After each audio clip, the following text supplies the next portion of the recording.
सबको नमस्कार। पिछले 2-3 दिन में दिल्ली में केसेस थोड़े कम हुए हैं। बीच में तो एक दिन 180 केस आ गए थे, एक दिन 300 से ज़्यादा केसेस आ गए थे, एक दिन और 150 से ज़्यादा केसेस आ गए थे। तो बीच में थोड़ी घबराहट बढ़ गई थी कि इतनी तेज़ी से क्या कोरोना बढ़ रहा है दिल्ली के अंदर।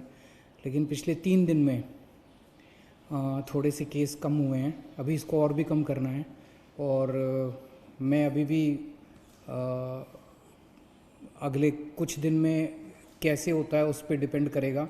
मैं उम्मीद करता हूँ कि अगले कुछ दिन के अंदर केसेस और कम होंगे बढ़ने की बजाय।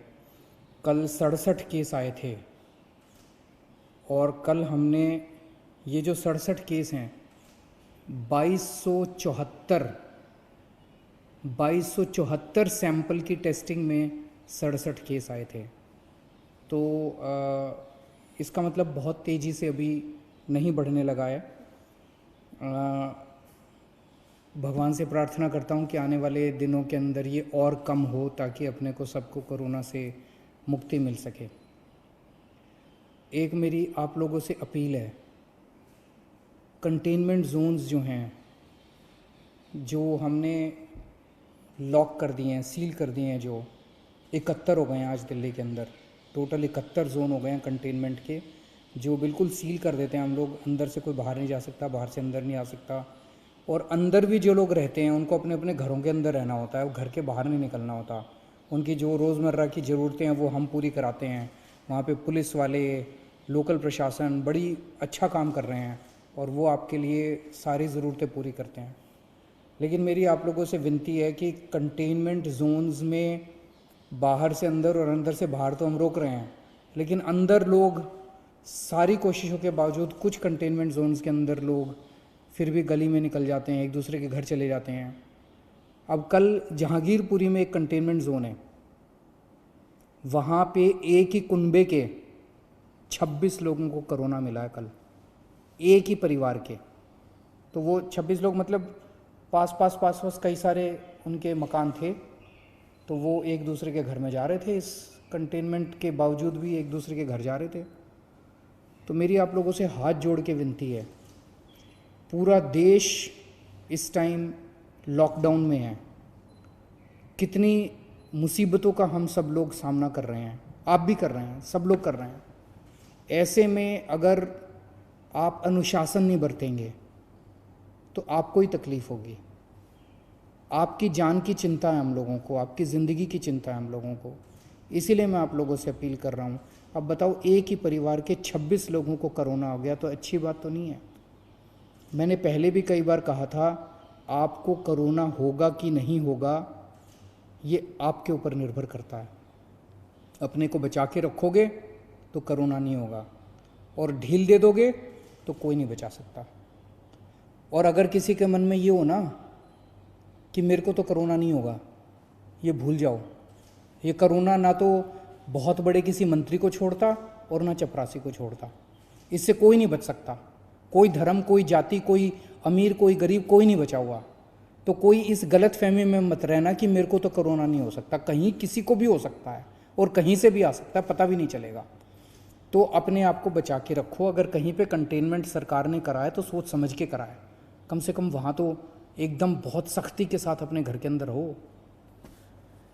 आज सरकार ने एक अहम निर्णय लिया है। अभी कुछ दिन पहले हमने निर्णय लिया था कि कोई भी डॉक्टर, नर्स, अस्पताल में काम करने वाले सरकारी जितने सफाई कर्मचारी, जितने लैब टेक्नीशियन जो अस्पताल में काम करते हैं, कोरोना के मरीजों का इलाज करते वक्त अगर उनमें से किसी को भी कोरोना हो जाता है और अगर उसकी वजह से डेथ हो जाती है तो उसके परिवार को सरकार 1 करोड़ रुपए की सम्मान राशि देगी। लेकिन हम देख रहे हैं कि बहुत सारे दूसरे लोग भी हैं, दूसरे कर्मचारी भी हैं जो कोरोना के मरीजों की सेवा करने में लगे हुए हैं। जैसे पुलिस है, पुलिस के लोग रात दिन कोरोना के मरीजों की जगह जगह सेवा करने में लगे हुए हैं। उसी तरह से हमारे सिविल डिफेंस वॉलंटियर्स हैं जो रात दिन इनकी सेवा करने में लगे हुए हैं। हमारे बहुत सारे प्रिंसिपल्स हैं, टीचर्स हैं जो खाना बांट रहे हैं सब लोगों को।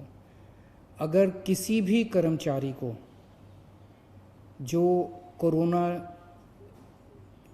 के लोगों की सेवा कर रहे हैं और सेवा करने की वजह से उनको भी कोरोना हो जाता है और कोरोना होने की वजह से उनकी डेथ हो जाती है, तो सभी कर्मचारियों के ऊपर अब ये स्कीम लागू की जा रही है कि मरणोपरांत उनके परिवार को 1 करोड़ रुपए की राशि दी जाएगी।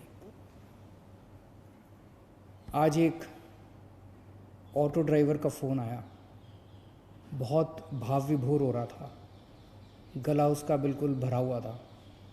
मैंने पूछा क्या हुआ? बोला जी मेरे अकाउंट में 5,000 रुपये आ गए। और बोला कि मैं समझ नहीं आ रहा आपका किस शब्दों में शुक्रिया अदा करूं।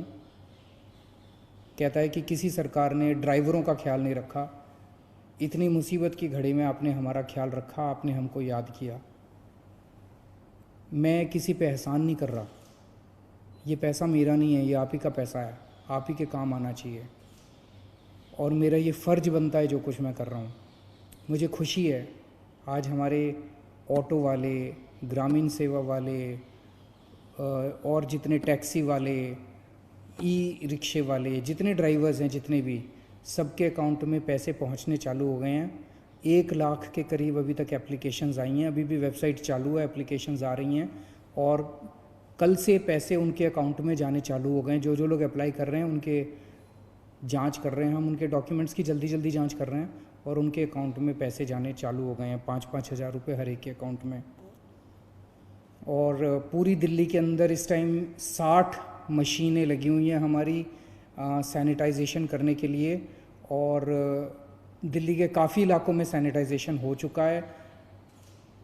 जगह जगह मशीनें जा रही हैं, आपको भी, आपके इलाके में भी आएंगे, लेकिन अगर आपको भी पहले कराना है अपना सैनिटाइजेशन हमें ज़रूर बताइएगा, हम आपके इलाके में भी सैनिटाइजेशन मशीनों के द्वारा करा देंगे। दिल्ली में 71 लाख लोगों के राशन कार्ड हैं, सबको राशन मिल चुका है, कंप्लीट हो गया है। 7.5 किलो राशन 71 लाख लोगों को फ्री में मिल चुका है, वो कंप्लीट हो गया है। इसके अलावा बहुत सारे ऐसे गरीब हैं जिनके पास राशन कार्ड नहीं है, उनके लिए हमने कहा था भाई, हमने वेबसाइट खोली थी कि भाई अगर आपके पास राशन कार्ड नहीं है, आप गरीब हैं, आप सरकार से फ्री में राशन लेना चाहते हैं, आप अप्लाई कीजिए। 31 लाख लोगों ने अप्लाई किया अभी तक, उन सबको भी देंगे। उनको बंटना चालू हो गया है, स्कूलों के ज़रिए हम राशन बंटवा रहे हैं उनको। 3.5 लाख लोग ऑलरेडी ऐसे लोग राशन उठा चुके हैं जिन लोगों को के पास राशन कार्ड नहीं था। 31 लाख लोगों ने अप्लाई किया, उन सबको भी हम राशन पहुंचा रहे हैं, स्कूलों में राशन बंट रहा है। इन सब चीज़ों के अलावा मैं हमेशा कह रहा हूँ, ये इतनी बड़ी त्रासदी है कि अकेले सरकार कुछ नहीं कर सकती। आप सबका जब तक साथ नहीं होगा हम कुछ नहीं कर पाएंगे। मुझे बहुत खुशी है, मैं सोशल मीडिया पे देख रहा हूँ और इधर उधर से पता चल रहा है, बहुत सारे लोग हमारी भी पार्टी के, दूसरी भी पार्टियों के, समाज सेवी संस्थाओं के अच्छे काम में लगे हुए हैं। कहीं पता चलता है किसी को कि यहाँ कोई भूखा है, यहाँ पे किसी को मेडिकल हेल्प की ज़रूरत है, मैं देखता हूँ कि कोई ना कोई आदमी वहाँ पहुँच जाता है। ये धर्म का काम है, ये पुण्य का काम है, यही इंसानियत है, यही सच्ची भगवान की पूजा है और यही सच्ची देशभक्ति है। इस टाइम कहीं आपको कोई आदमी दुखी मिले किसी भी वजह से, उसके दुख को दूर करने की कोशिश करें। और मैं उन सब लोगों को सलाम करना चाहता हूं जो इस दुख की घड़ी में एक दूसरे की मदद कर रहे हैं। और मैं भी 24 घंटे आपकी सेवा में हाजिर हूं, 24 घंटे रात दिन हम लोग लगे हुए हैं। कभी आपको किसी चीज़ की ज़रूरत हो, बेहिचक आप मेरे से संपर्क कर सकते हैं। बहुत बहुत शुक्रिया।